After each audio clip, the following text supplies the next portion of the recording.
Hey, I'm Marty Cochran. I'm from CAST. We're here showing off BlackTrax at ISE 2020.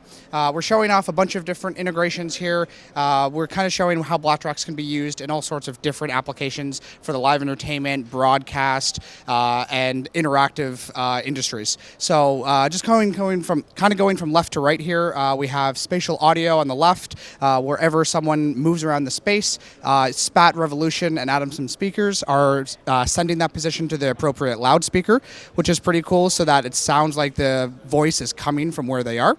To the right of that, we have just an MA console integrated in with a Luminex network node and switches, and that's powering all of our lighting tracking. So we can point lights at people, turn them on and off based on where people are, and do all sorts of cool, fun beam sizing and things like that.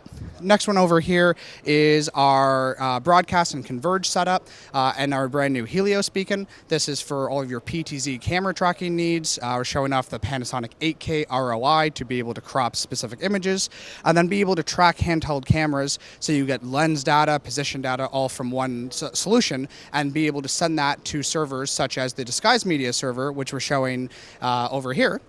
And this is used for things such as the smart stage that White Light has helped create, and you can use the Helios data with the PTZ data to create an AR studio. So you can have objects combined with our mini beacons, combined with our classic beacons, to be able to find where things are and have things happen in real time in your smart stage for the broadcast industry, which is pretty cool. So we have all these different integrations happening on our booth, showing off all the different possibilities you can use BlackTrax for.